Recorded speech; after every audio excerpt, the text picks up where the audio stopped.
வணக்கம் சரிதா ஜோ. குழந்தைகள் வளர வளர அவங்க இந்த உலகத்தை புரிஞ்சுக்க முயற்சி செய்கிறாங்க. அவங்களோட இந்த முயற்சி தான் கேள்விகள். அநேகமாக 3 வயசுலேருந்தே ஆழமான கேள்விகளை கேட்க ஆரம்பிச்சிடுறாங்க. முதல்ல அப்பா அம்மா கிட்ட கேட்பாங்க. அதுக்கப்புறம் பார்க்குற எல்லார்கிட்டையும் கேள்விகள் கேள்விகள் கேள்விகள் தான்.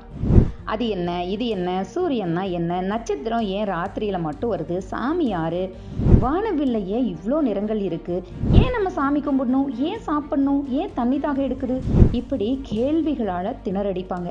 இதெல்லாம் அவங்க திட்டமிட்டு கேட்குறாங்களா? கிடையாது. இயற்கையோட உந்துதல்னால உள்ளுணர்வின் வெளிப்பாடாகத்தான் இந்த கேள்விகள் அவங்க கிட்ட இருந்து வருது. கேள்வி கேட்குறதையே மறத்து போயிட்ட பெரியவர்களோட மூளை இத்தகைய கேள்விகளை கண்டு திகைப்படைஞ்சிருது.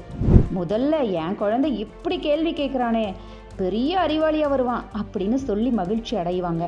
ஆனால் குழந்தைகளோட கேள்விகளுக்கு அவங்களுக்கு சரியாக பதில் சொல்ல தெரியாது.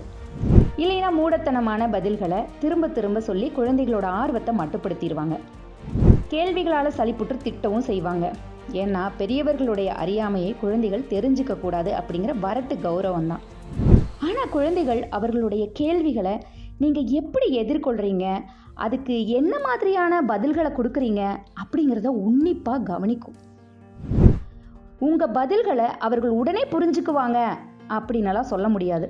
ஆனால் அந்த பதில்களின் உள்ளார்ந்த உணர்வுகள் அவங்கள பாதிக்கும் அப்படிங்கிறத பெரியவங்களான நம்ம புரிஞ்சுக்கணும்.